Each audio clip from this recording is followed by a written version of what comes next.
Hello नमस्कार, स्वागत आहे तुमच्या सगळ्यांचं नवीन एका व्हिडिओमध्ये।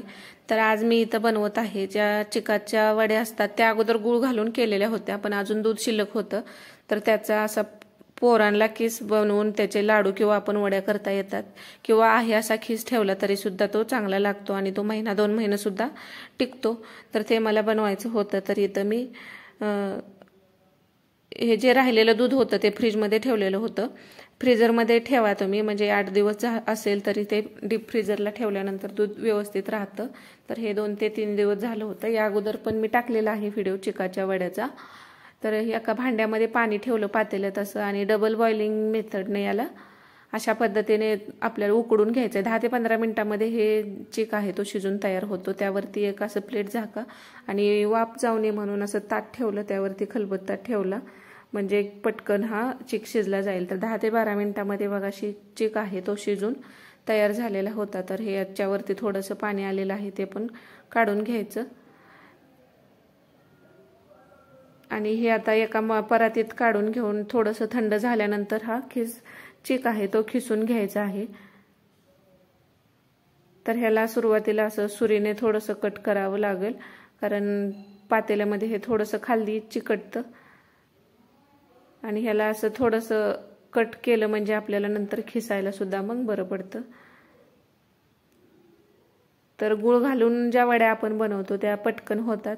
ह्या वड्या बनवाय थोडासा वेळ जातो आणि ह्यामध्ये मग साखरेचा यूज होतो, त्यामुळे तुम्हाला पटकन बनवायचं असेल तर मग तुम्ही गुळाचा वापर करून त्या वड्या बनवू शकता, त्या सुद्धा चवीला छान लागतात।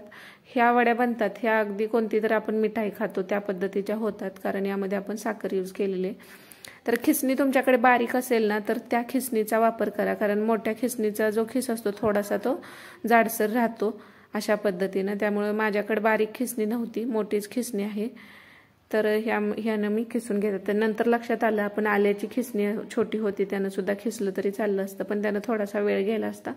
आता खिस इथं मोजून घेतलेला आहे। आता हा खिस आहे तो मी त्याचे फक्त थोडेफार लाडू बांधायचे होते आणि राहिलेला खिस तसाच ठेवणार होते, त्यामुळं जेवढा खिस आहे त्याच्या निम्मी साखर मी घेतलेली। 2 वाट्या खिस आहे तर 1 वाटी एवढी साखर घेतलेली। आता तुम्हाला ह्याच्या जर वड्या बनवायच्या असतील तर तुम्हाला काय करायला लागेल, साखरेचं प्रमाण थोडंसं वाढवायला लागेल। 1.5 वाटी तरी साखर करायला लागेल 2 वाट्या खिसाला, किंवा 2 वाट्या साखर केली तरी, म्हणजे जेवढा खिस तेवढी साखर घ्यावी लागेल, कारण वड्या बनवायच्या झालं तर मग त्याला थोडेसे साखरेचं प्रमाण वाढवावं लागतं। पण एवढ्या प्रमाणात सुद्धा हे जो खिस आहे तो गोड होतो। आता पाणी साखरेचं पूर्ण आटेपर्यंत ह्याला शिजवून घेतलेलं आहे। नंतर यामध्ये टाकलेले आहे वेलची पावडर आणि गॅस बंद करून घेतलेलं आहे। बघा अशा पद्धतीने मिश्रण कोरडं झालेलं आहे, आणि ह्याला आता ह्याचे जोपर्यंत लाडू बनतात तेवढे करून घेणार आहे, आणि बाकीचा खिस आहे तो तसाच ठेवायचा आहे। तर हे थोडंसं थंड झाल्यानंतर आता नंतर माझ्या लक्षात आलं की आपण लाडू बांधायचे असतील तर हा जो खिस आहे तो मिक्सरमधून जर फिरवून घेतला तरी सुद्धा ह्याचे लाडू बसले असते, पण हे नंतर लक्षात आलं। पण मी थोडेसे 10 ते 12 बनलेत तेवढे लाडू बनवले, आणि बाकीचं आहे ते मग आहे असा खिस आहे तो ठेवून दिलेला होता। तर असा खिस सुद्धा तो पण खाण्यासाठी चांगलाच लागतो, आणि कारण ह्या जो खिस आहे याला बाइंडिंग जास्त नसतं, त्यामुळं साखरेचं प्रमाण जास्त वाढवावं लागतं, पण एवढ्या प्रमाणात सुद्धा हे छान गोड झालेलं होतं।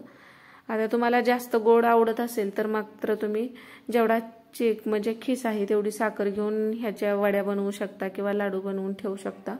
तर असं एखाद्या डब्यामध्ये, कोरड्या डब्यामध्ये ठेवलं तर हा खिस आहे तो महिनाभर तरी व्यवस्थित राहतो।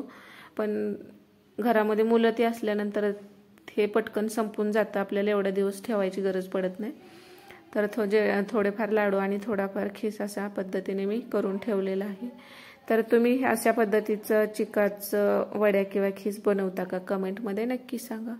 तर आता दसऱ्यामध्ये बघा डबं साफ करताना हा जो मेवा आहे थोडा थोडा राहिलेला होता तो सगळा एकत्र केला, आणि मका पोहे पण थोडेफार होते, तर हे म्हटलं आपण सगळं संपून टाकावं। तर ते कढईमध्ये तेल गरम केलं। आता तेल चांगलं कडकडीत गरम केल्यानंतर हे मका पोहे टाकायला पाहिजेत, कारण थोडंसं तेल थंड गरम नसेल तर हे जास्त फुलत नाहीत, असे थोडे कडक होतात। त्यामुळं चांगलं गरम तेलामध्ये हे मका पोहे छान फुलतात आणि ते मग क्रिस्पी होतात, नाहीतर हे असे थोडेफार कडक राहतात। तेल जर गरम जास्त झालं नाही तर. अशा पद्धतीने बघा नंतरचं तेल गरम होतं, हे छान गरम झालेलं होतं. आणि यामध्ये अगदी साध्या सोप्या पद्धतीचा भडंग आहे. आता मला मेवा आहे तो कारणी लावायचा होता. आता दसऱ्यामध्ये कसं त्यावेळेस मी ज्या दिवशी साफसफाई केली त्या दिवशी संध्याकाळी भडंग केलेला होता त्यामुळे मी यामध्ये बाकीचा जो आता मिरची पावडर तर नव्हतीच माझ्याकडे, संपलेली होती. त्यामुळे इतर दुसरा मसाला बनवून लाल कलरची जी भडंग केली जाते ती बनवण्यासाठी मसाला बनवावा लागत होता. म्हणून मी फक्त यामध्ये जे मका पोहे, शेंगदाणे आहेत, लसूण, कढीपत्ता आणि हिरवी मिरची टाकलेली आहे. अशा पद्धतीने साधा सोपा भडंग तयार करून घेतलेला होता. आता घाई गडबडीत असाल तर तुम्ही ह्या पद्धतीने करू शकता. हा सुद्धा खायला छान लागतो. आणि यामध्ये आता प्रत्येक गोष्टाची थोडंसंच तेल मी टाकलेलं होतं आणि सगळं थोड्या तेल असल्यामुळे सगळे प्रत्येक गोष्ट अशी वेगवेगळी तळून घेतल्यामुळे ती छान क्रिस्पी सुद्धा राहते. तर हा व्हिडिओ तुम्ही कोणत्या गावातून पाहत आहात हे सुद्धा कमेंटमध्ये नक्की सांगा. आणि व्हिडिओ आवडला असेल तर व्हिडिओला लाईक करा आणि चॅनलला सबस्क्राईब करायला सुद्धा विसरू नका. तर यामध्ये थोडंसं जिरं मोहरी पण टाकलेली होती आणि हळद टाकलेले. तर आता मीठ टाकायचं आहे चवीपुरतं. आणि पिठी साखर असेल तर चमचाभर पिठी साखर सुद्धा तुम्ही यामध्ये टाकू शकता. तर हे अगोदर ह्याच्यामध्ये टाकून घेतलं आणि हे छान मिक्स करून घेतल्यानंतर मेवा थोडासा अजून नरमच होता आणि म्हणून थोडं परत याला मिक्स करून घेतल्यानंतर थोड्या वेळासाठी गॅसवरती परत अजून एकदा मी हे गरम करून घेणार आहे. तर अशा पद्धतीचा अगदी झटपट होणारा हा भडंग तयार झालेला होता. आता दिवाळीत वेगवेगळ्या पद्धतीचा भडंग कसा केला जातो हे म्हणजे दिवाळीचा फराळ सुद्धा मी तुमच्याबरोबर सगळा शेअर करणार आहे. तर नक्कीच चॅनलला सबस्क्राईब करा. आता गॅसवरती एक 5 मिनिटासाठी याला ठेवलं आणि परत अशा पद्धतीने याला गरम करून घेतलेलं आहे. तर मस्त असा भडंग तयार झालेला आहे.